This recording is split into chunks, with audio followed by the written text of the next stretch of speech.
Hi guys, in this video we're going to put together some Golgfags Mercenary Ogres. Scruffy Crow.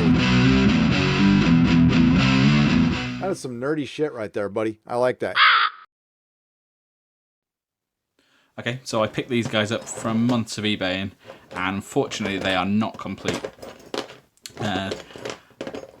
So I was just picking them up from auctions here and there when I saw some available, which was great. And we do have most of the unit complete, but I still am missing at least one arm and one head. What I do have is another arm and head for the same parts of the ogres. So though it's not a complete set, I will be able to make a whole bunch of complete ogres. Now I was still desperately trying to track down the last couple of pieces I needed until I found an auction, an eBay auction, basically for a complete box. Completely untouched, still in cellophane.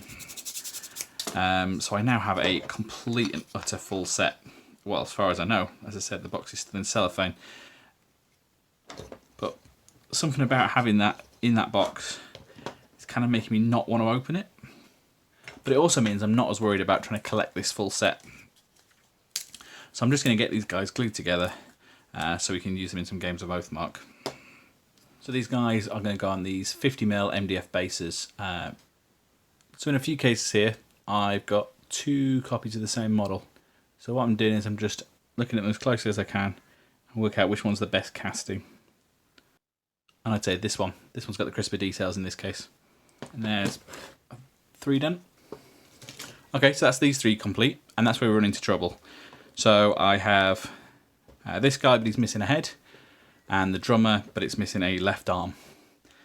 So I'm going to use the left arm, a spare left arm that I've got from this model, and I'm going to pop that one on there. And then the spare head, again from that model, got plenty of that one kicking around, pop that on there to complete these. For the third member of the second troop, it gets a bit more interesting. So I can either use, I've got these 2 bodies left over. I'm probably going to use the main man's again. But instead of using the Golgfag head, the other one I've got is missing the horn off the top, I might use this Chaos Ogre head. And then I've got a choice of arms. But I've only got 1 arm for this side. Rather than filling the whole gap on both sides, I'm just going to glue around the outside of the helmet here and hope that I've got enough contact points to hold this on while I do the green stuff. Okay, the main difference between this arm and the one that should be on the drummer is that this one had chainmail on. So I've used the file to start with. Now I'm going in with a knife and I'm just removing all the chainmail I can get to. It doesn't matter if it's a bit jagged at the moment, because once it's on the model I'll go over with it green stuff. I've also filed up the top. I've also filed off the top a little bit here, just so it fits in the socket a little bit better. And most people will never know that's not the right arm. And actually for Golgfag 2 we're just going to use this fish club again. Or actually the fish club, although it looked alright in the front, looked shocking on the back, nowhere near fits. The bone club we have the same trouble, so at the front I think doesn't look too bad. At the back, same angle, it's all over the shop. I'm going to remove some of the material off the top of this joint. And I'm also going to take some material from this inside edge here. So that doesn't fit particularly well in any direction, but hopefully with a bit of green stuff we can make that look right. Okay, I've mixed up a little bit of green stuff and I've arranged these guys into 2 lines. These 4 at the back, they need very minimal work. It's just a little bit of gap filling here and there around the arms. But other than that, barely need anything. And the 2 at the front, they're the ones where I need to fill in this head. Now the glue's dry.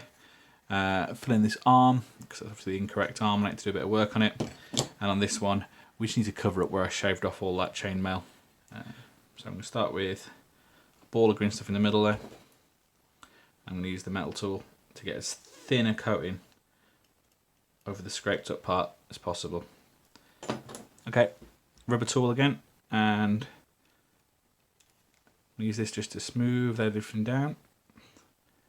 Blend it all together. Actually using the metal again now to make sure that we're not stealing any detail, so that the gap between the arm and this fur coat is nice and defined. Okay, rubber tool again, and we're just going to kind of copy some of this. So there's a little bump in the same place, and then there's a line that goes across like that, and this curve comes up the back, and that flows over there.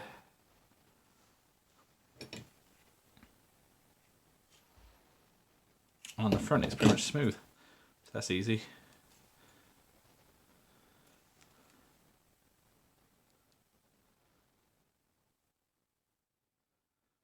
And then I'm just pushing some of the green stuff away from that line I drew to make a nice little valley. And that can be a little detail I can pick up with the paint. So using the same process, I've sort of pushed all of the green stuff into the right sort of rough area, and now I'm coming back in with the tool to try and make it look like part of the original model. I've extended the gap down here on the back of his jacket to try and match down to that side. Try and get definition between the jacket and the bottom of his arm. Oh, and the strap that goes across as well. Trying to stop things blurring together. So now I'm happy with the way the arm looks. The only thing I'm not happy with is the fact that it blends into the chainmail. Now I'm not sure what to do about this. I'm either going to have to push this away from the chainmail with the end of here, or extend the chainmail out. So this is the worst affected part on the back here. So I'm going to make a very neat sausage. And we're going to blend this into the chainmail and not the arm. So I want to have a nice fine line between the two. So now I'm matching the creases in the chainmail with the ones that are already there. Now it's time for my new favourite tool. I'm going to do the downs and then the ups. In hindsight, I should have waited a little bit until this was a tiny bit more cured. There we go, tried my best to match my chainmail in with the chainmail that was already there. Doesn't look perfect. I'm quite bad at chainmail. There we have it, that's the other major one done. So now I just need to do the bit of gap filling on these four. So these guys have had a nice black undercoat now, and then a dusting with the Halford's Grey Primer. I've switched to the high coat black spray, mostly because that's the only thing I could get delivered cheaply. And actually it works really nicely. It's a really nice matte finish. The two models I did quite a lot of work on. So this shoulder, not 100% happy with that, but I think it's come out fine. I think once it's painted you'll not know. And this guy's elbow, which apart from the slightly dodgy chainmail, has come out perfectly. So you'll never know these aren't the right arms. So I'm more than happy with these Ogres for Oathmark, and I can't wait to get them on the table. And that's all for this video. Please let me know what you thought down in the comments, maybe subscribe for more, and as ever, thanks for watching, bye!